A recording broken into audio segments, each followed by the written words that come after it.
अगर एक इंसान किसी जानवर के साथ संबंध बना ले तो क्या बच्चा पैदा होगा? अगर हो भी गया तो क्या बच्चा जिंदा रहेगा? और अगर जिंदा रहेगा तो दिखेगा कैसा? क्या उसमें इंसानी प्रवृत्ति होगी या जानवरों की? आज के वीडियो में हम इसी का जवाब जानेंगे और आज की वीडियो बहुत इंटरेस्टिंग होने वाली है, तो लास्ट तक बने रहिएगा। एक वक्त था जब इसकी सिर्फ परिकल्पना ही की जाती थी कि अगर इंसान और जानवरों का संबंध बनाया जाए तो क्या होगा, क्या जीव उत्पन्न होंगे। लेकिन अब शायद ये सच होने वाला है, क्योंकि वैज्ञानिकों ने अनर्थ कर देने वाला काम शुरू कर दिया है।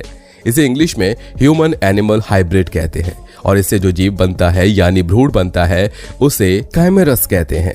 ये एक यूनानी शब्द है जिसका मतलब है आग उगलने वाली ऐसी चीज जिसका मुंह शेर जैसा है, जिसका शरीर बकरी का है और जिसकी पूंछ सांप की है।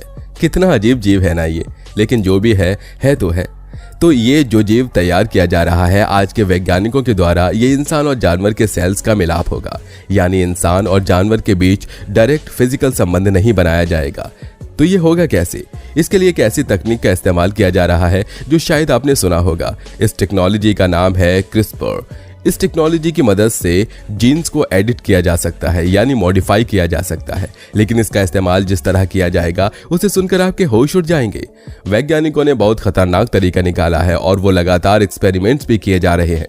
दरअसल जो देश आध्यात्मिकता में मानते हैं उन देशों में जानवर और इंसान के बीच संबंध बनाना अवैध माना गया है। लेकिन कुछ देश धरती पर ऐसे भी हैं जिन्हें इन सब चीजों से कोई फर्क ही नहीं पड़ता, जिनमें से पहले तो चीन है और अब जापान भी इस लिस्ट में शामिल हो गया है। जापान में एक बायोलॉजिस्ट है हिरोमित्सु नकाउची।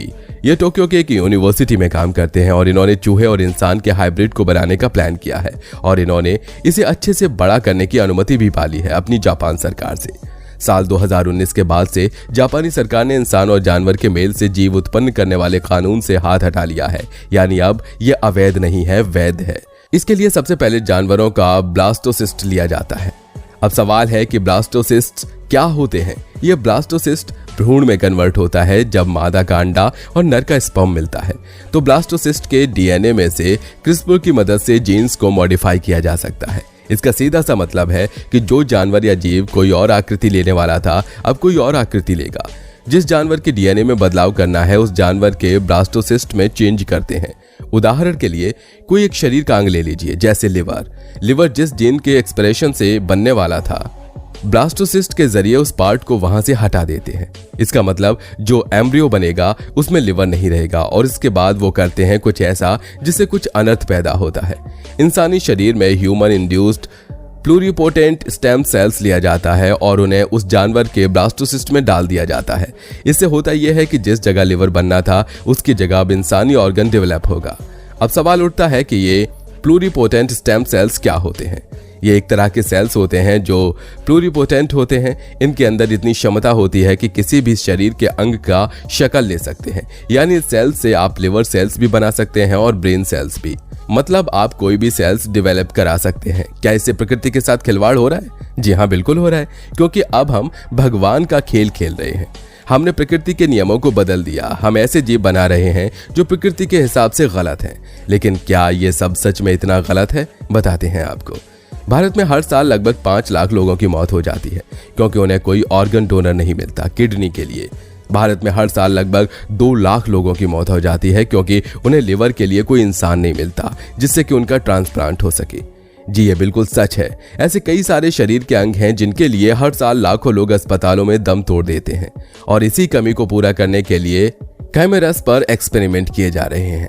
ऐसा भी हो सकता है कि जिस इंसान को किसी शरीर के अंग की जरूरत है उसी के शरीर में उस अंग को डेवलप कराया जाए। इससे यह होगा कि जो अंग डेवलप होगा वो उसी इंसान के डीएनए से मैच करेगा और रिजेक्शन के चांस बहुत कम हो जाएंगे इससे।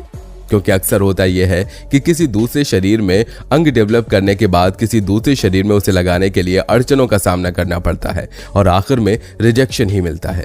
लेकिन अभी बहुत सारे रिसर्च के स्टेप्स बचे हुए हैं और अभी भी एक फुल साइज ह्यूमन ऑर्गन को डेवलप करना बचा हुआ है। लेकिन इसके साथ कई प्राकृतिक परेशानियां भी सामने आ सकती हैं भविष्य में। जैसा कि हमने आपको बताया कि इंसानी शरीर में प्लूरिपोटेंट स्टेम सेल्स होते हैं जो कि किसी भी ऑर्गन में खुद को बदल सकते हैं। तो सोचिए अगर यही सेल्स किसी जानवर के एम्ब्रियो में जाकर उनके मस्तिष्क को डेवलप करने लगें तो क्या हम ऐसे जानवर का निर्माण नहीं कर लेंगे जो शायद इंसानी सोच रखता हो, यानी उसके सोचने समझने की क्षमता इंसानों के बराबर हो। क्या ये भयावह रूप ले सकता है भविष्य में? क्या ये प्रकृति के साथ खिलवाड़ करना नहीं होगा? क्या एक ऐसी चीज का निर्माण करना जो सिर्फ शरीर के अंग देने के लिए पैदा किया जाए और उसके बाद उसका कत्ल कर दिया जाए सही होगा? या उन तमाम मरीजों को ऐसे ही मरने दिया जाए जो शरीर के अंग के अभाव में दम तोड़ देते हैं? सवाल तो धर्म संकट में डाल देने वाला है, लेकिन जवाब तो आपके दिमाग में जरूर होगा, सही या गलत। कमेंट सेक्शन में जरूर बताइएगा। मिलते हैं अगले वीडियो में, तब तक के लिए इस चैनल को सब्सक्राइब करिए और बेल आइकन को जरूर दबाइए।